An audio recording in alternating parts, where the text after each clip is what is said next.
Hey there everyone, thought I'd do a little video about vinyl sealer.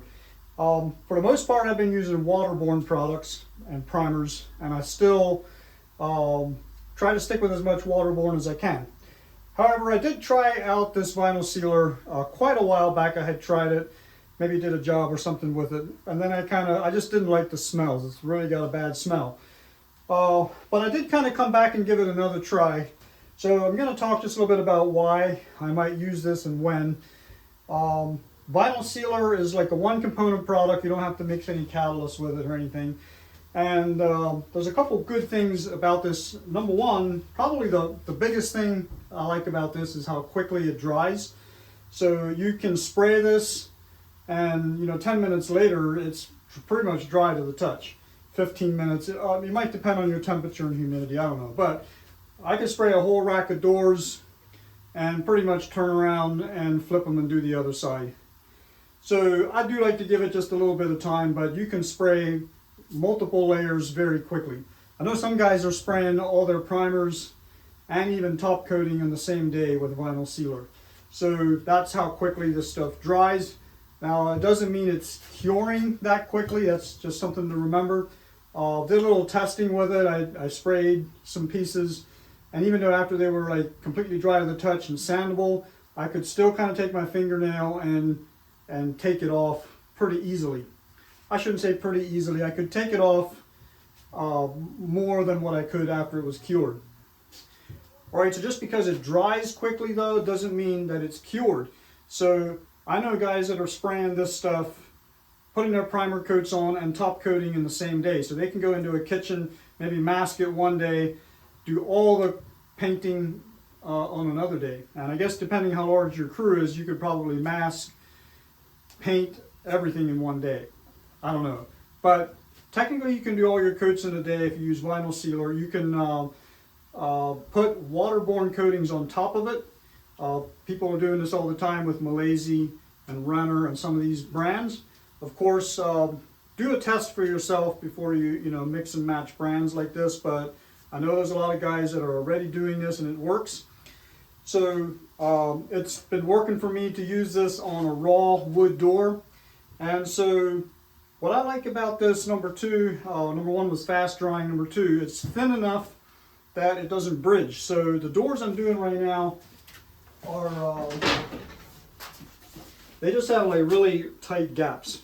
There's just not much of a crack there. So with a waterborne paint, it's much more likely to bridge on something like that, unless you spray it super fine, which can be done. But this stuff is already pretty thin, and if you spray it on not too thick, it won't bridge, as long as you've got just at least a hairline crack there. All right, so number three, this stuff stain blocks as well as a 2K product. I'm not going to say it's better, but possibly it is after curing. But yes, so stain blocking, fast dry, and non-bridging. You can put a top coat on pretty quickly. The sandability is also really nice of this stuff. And the adhesion, like I said, I did a test on a drawer front, and the adhesion, it's kind of like any other primer. You let it cure to get your best adhesion. Even though it's like dries really quickly, it's not really cured. It's going to take at least 24 hours, to really start adhering really well. And doesn't mean you can't handle it before then. It's kind of like any primer. I did this with the waterborne primers as well. They dry, they're sandable. But if you do a fingernail test, there's definitely a difference between, a 6-hour scratch or 24 hours. 24 hours, you're going to start just denting the paint, and it's not going to come off very easily.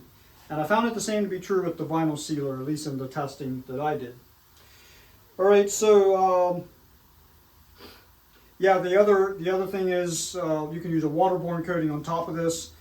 When would I not use this? So far I haven't gone to using this in a client's home because of the smells and the VOCs. So basically I still use my waterborne coatings there. I go everything waterborne in someone's house, but when I have a lot of doors to turn around and I want to do something fast, then the white vinyl sealer is kind of, I think, what I'm going to start using, because I had quite a few doors here that needed to be done, and the other thing was, like I said, the bridging. Now, the beauty of this thing is that you can spray this out of an HVLP, air-assisted airless. I know guys spraying this with an airless as well. I really like the HVLP. I'll show you the gun I'm using for this. And I just had a gun that I bought. This was basically a like new gun. It's the DeVilbiss DV1. So the DeVilbiss DV1, and it's basically an automotive gun, I think, but it'll shoot this stuff really well. So I put the PPS adapter on the top, and I have my PPS cup on here, but I don't even have pressure coming to this. It's just feeding itself. You got your fluid adjustment and air adjustment. You've got a digital readout right here. And yeah, really nice gun. I'll show you. I'll spray a couple doors with it here. This is actually the first time I used this gun. I picked this thing up used on eBay. I did a little work to it. I put a new pressure gauge on it. Had to get another, I don't know, I had to get another piece, and I just have never used it. I just had it laying around. But I figured this is kind of like a perfect time to try this thing out, because if you're going to be using this in a system that has like lines to clean out, like an air-assisted airless or an airless pump, you might want to consider having like a dedicated pump just for this, because it is a solvent base, and you can clean this. You can clean your system out with like an acetone or lacquer thinner, but not water, because this is solvent based. So if you're going to be alternating between this and water based in the same system, could be a little bit challenging. It can be done, but with a lot of flushing. You're going to have to really flush it out with lacquer thinner, and then actually run some water through before you run your waterborne coatings. Because what's going to happen if you don't do that, you're going to have some reaction to the previous coating or the thinner in your waterborne coating. All right, so one more thing that I learned, and I just kind of gave this a try because, you know, I used to spray lots of pre-cat lacquers and solvents, and I know that with those things, like you thin them way down. Like you can take a pre-cat lacquer that's, you know, it's already pretty thin, and you can cut it by 25% and 30% without, you know, doing anything to it, and it'll spray so much nicer. So I took just a lacquer thinner and I thinned this down 10%. And haven't tried any higher, but with 10%, it sprays like glass. Like there's, the only reason to even sand between the coats is to give it a little scuff, you know, in case there's anything in the paint or something. But possibly for adhesion, I don't know. I don't really know if you even have to scuff for adhesion or not. But I have been doing that with 320. But like I said, it's not because there's no orange peel. It's like light glass. Now the lacquer thinner that I got, let me show you. It was actually from Sherwin-Williams, from their industrial store, and it's the they have a couple of different lacquer thinners, by the way. They're not the same. This one is R7K120. So I don't know. They have a couple of different lacquer thinners, and I'd be interested to know the difference. I couldn't really get a real good answer from them what the difference was, even researching it. So if somebody knows, leave me a comment and let me know. But in my understanding, and I might be wrong, is that the one is more of a cleaner, and the one might be more of a thinner that can be used in solvents.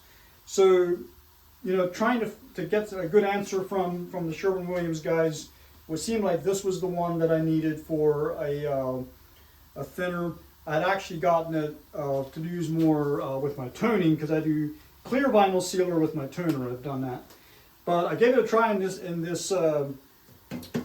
vinyl sealer, and it worked beautifully. So this is the Centurion 1106 vinyl sealer. It's one of the vinyl sealers that probably has the lowest of the VOCs of some vinyl sealers. That's something you're going to want to watch before you just buy a vinyl sealer. Vinyl sealers come in white and they come in clear, kind of like other primers. So if you're doing a pigmented coating, you're going to want to get a white. You can get them to tint this with a black to make a light gray or medium gray. I'm not really sure how dark you can go with this. What I have here, it's a dark gray. It's actually pretty dark. Let me show you. So yeah, this was the dark gray, and they'll do a medium or light. I got this stuff from Clark Deco in Pennsylvania, and you can buy this probably other places as well, and they'll do the same thing. So the clear vinyl sealer is something I've been using more for like staining and toning and that kind of thing, which I've kind of backed away from. I kind of went waterborne with a lot of that stuff. Though there's a lot you can do with solvents and toners, which is really kind of yeah, it's a whole science behind that, or maybe it's more of an art than a science. I don't know. So anyway, I've got the black and the white right here, or dark gray and white, and I'm shooting dark gray right now. I've done my white doors. So let me show you a little bit. This gun, again, it's the DeVilbiss DV1.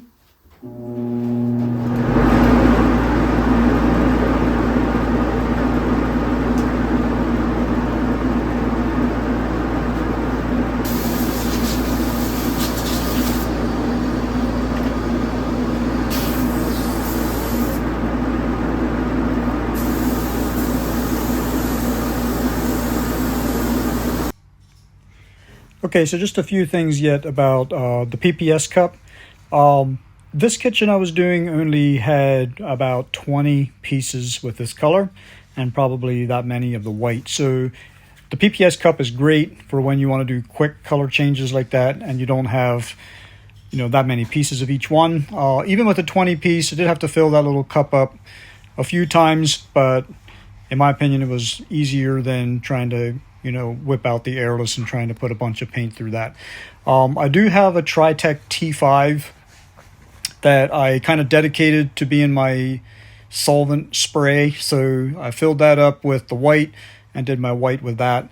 And then I did my gray with the PPS Cup.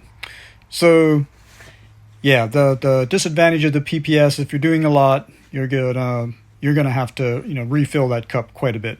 This one was the small cup, holds about 13 ounces. There's a bigger cup that holds about 28 ounces or so, I think, but gets a little heavy on the arm.